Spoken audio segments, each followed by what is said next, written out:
this could be a whole other topic, but it's cell phones and all that. And now, like, I was watching a video last night about now with Apple announcing their VR headset, how people are just going to get more secluded, more secluded. The reason I looked for a staff job was because I've kind of been working on my own for the last 15 years, and that's because then I could do multiple jobs, and I just did it all as bids, so that way I'm not charging hourly, and it meant that I could say X amount for this and this and this, and I just wanted to be around people again. And so for me, the selling point was a local studio, go the best, and get to work with amazing talent. And I do think about that a lot. Like, I feel like senior people are able to manage themselves better, but I feel really bad for junior people if they were 100% remote, because like that's just, it's not the same ecosystem. It's very, there's a wall between you and everyone else. The work is rewarding, but the relationships are why you're there. Yes, you will get a job if you're good at what you do. If you can create quality shots, you will get a job. You will get a job faster if you're with other people and you're building those relationships and they know they can trust you. And a reel doesn't convey who you are as a person. And that who you are as a person is going to lead to that next opportunity more than that work will. When we hire somebody, one of the first things that happens is, all right, who do you like? Like, who have you worked with in the past that we should be talking to? Who do you have that shorthand with? I've got a great hiring manager now that I'm working on a game with, and half our conversations like, who do you know? And we're hiring those people. And because it gives him the shorthand, I already know what they know how to do. But that wouldn't happen without that past studio experience. I don't want to say that good visual effects are not hard to find. They are hard to find. But a good visual effects supervisor is harder.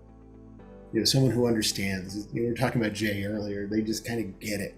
There's a lot of people who can do the work visually, but you don't want to hang out with them. You certainly don't want to throw green talent in with them, because you're just going to get chewed up.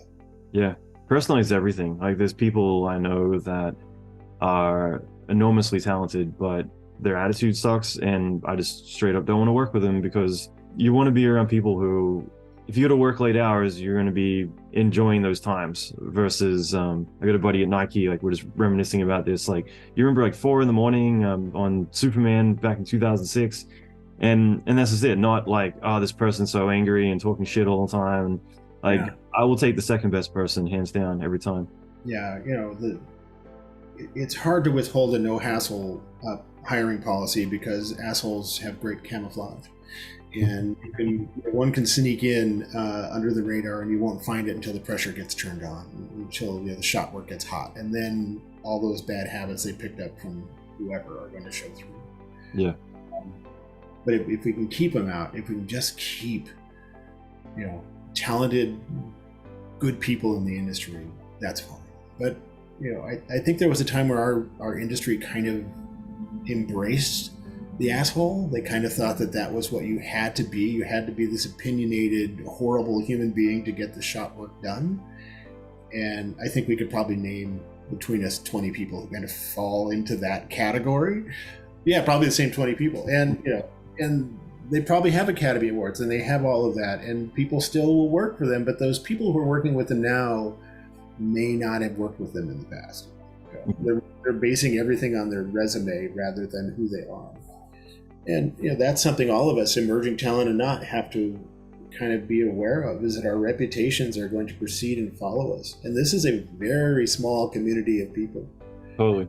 You and I have never met, but we know many of the same people. And yeah, absolutely. I think that's something that a lot of people forget. It's one of those things too, like I have seen people who've got the worst reputation, we probably know them, in the industry, and then it becomes, well, the stories can't all be true. Like, nobody's that bad. So when you're that bad, you kind of default back to being good.